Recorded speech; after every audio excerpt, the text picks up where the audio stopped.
আজকে আমি সকাল সকাল রেডি হয়ে গেছি, তার কারণ হচ্ছে আমাদের বাড়িতে আজকে লক্ষ্মী ব্রত করছি। আজকের দিনে আমাদের বাড়িতে লক্ষ্মীর ব্রত করি। চলো তোমাদেরকে দেখাচ্ছি। ঠাকুরের জায়গাটা আমি এখন আলপনা দেব। চলো, এখন আমি আলপনা দিচ্ছি।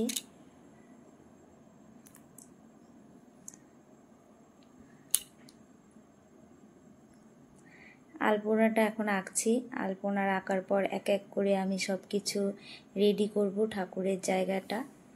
এই পুজোটা হচ্ছে আমাদের বংশের পুজো। এই পুজোটা যখন আমার শাশুড়ি মার বিয়ে হয়েছিল তখন আমার শাশুড়িমা তার শাশুড়িমার কাছ থেকে পুজোটা শিখেছে।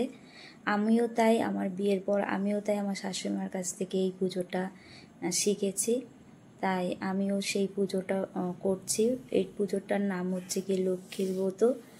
আসলে এটা আমাদের বংশের পুজো। বংশের আগে ওরা যেরকম করে পুজোটা করে এসেছে আমিও সেই রকম করেই করছি, তার অন্যথা আমিও করছি না। সমস্ত কিছুই ওদের সব মানে নিয়ম কানুন সমস্তটা ওদের কাছ থেকে আমার শেখায় নিয়মটা। তাই তোমাদের কাছে আমি এটা শেয়ার করছি। আসলে হচ্ছে আমাদের বাড়িতে দুর্গাপূজার পরও আমাদের বাড়িতে লক্ষ্মী পুজো হয়, সেই সময় আমরা লক্ষ্মী পুজো করি। কিন্তু এই লক্ষ্মী পুজোটা আর ওই লক্ষ্মী পুজোটা আমাদের টোটালটাই আলাদা। কারণ এটা আজকের দিন আমাদের হয়, এটা হচ্ছে লক্ষ্মীর ব্রত বলে। এই পুজোটা আর ওই দুর্গা পুজোর পরে যে আমরা লক্ষ্মী পুজোটা করি, এই দুটো পুজোই আমাদের আলাদা। এখানে আমি যা কিছুই করছি সমস্ত কিছু সব কিছু আমার শাশুড়ি মা কিংবা আমার ঠাকুমা শাশুড়ি ওদের কাছ থেকে আমি সব শিখেছি, তাই আমিও করছি।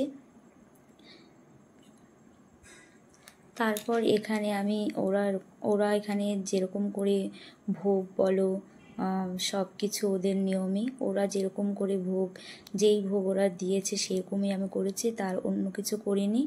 কারণ আমাদের লক্ষ্মী পুজোর সময় কিন্তু আমরা অনেক কিছুই করি লক্ষ্মী ঠাকুরের ভোগে, কিন্তু এই পুজোটার সময় আমাদের বংশের ওরা যেরকম করে এসছে আমিও ঠিক সেরকম করেই করছি।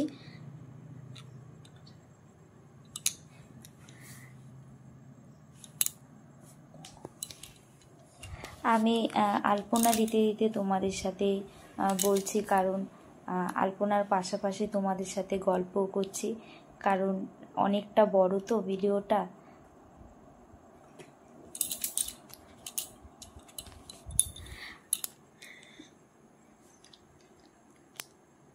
দেখো কীরকম হলো আমার আলপনাটা। আমার আলপনা দেওয়াটা কমপ্লিট হয়ে গেছে। আমি এখন ঠাকুরের আসনটা বসাচ্ছি। তারপর এখন আমি ঠাকুরের আসনের জায়গাটা সাজাবো, ঘট বসাচ্ছি। সমস্ত কিছু ওদের নিয়ম মতন করে। আমার শাশুড়ি মাও আছে পাশে, আমাকে দেখিয়ে দিচ্ছে, বলে দিচ্ছে, আমি করছি। আমাদের এই পুজোটা করতে এরকম পায়েস পিঠে এরকমই ভোগ দিতে হয়, তাই এই ভোগই করেছি, আর অন্য কিছু না, শুধু এই ভোগই করতে হয়। পাশাপাশি আমাদের ঘরের যে ঠাকুর আছে, ঘরের ঠাকুরগুলো আমি সাজিয়ে নিয়েছি, ঘরের ঠাকুরকেও আমি পুজো দিচ্ছি। এখন আমি ঠাকুরের আসনে বসে পড়েছি ঠাকুরকে পুজো করতে। ঠাকুরকে আমি এখন পুজো করছি। এখন আমি ঠাকুরকে প্রদীপ দেখাচ্ছি, ধূপদানা দেখাচ্ছি, দেখিয়ে তারপর আমি ঠাকুরের একটু বই পড়বো। লক্ষ্মী ঠাকুরের ব্রত করছি অবশ্যই, তো লক্ষ্মী ঠাকুরের বই তো অবশ্যই পড়তে হবে, তোমাদেরকে আমি সেটাও দেখাচ্ছি। এখন আমি হয়ে গেছে আমার, এখন ঠাকুরের বই পড়বো আমি। তোমাদেরকে পুরোটা যদি আমি দেখাতে যাই বই পড়া তো অনেকটা বড় হয়ে যাবে, তার জন্য আমি তোমাদেরকে অতটা বেশি করে দেখাচ্ছি না, আমি সেটা একটু স্কিপ করে গেছি, স্কিপ করে দেখা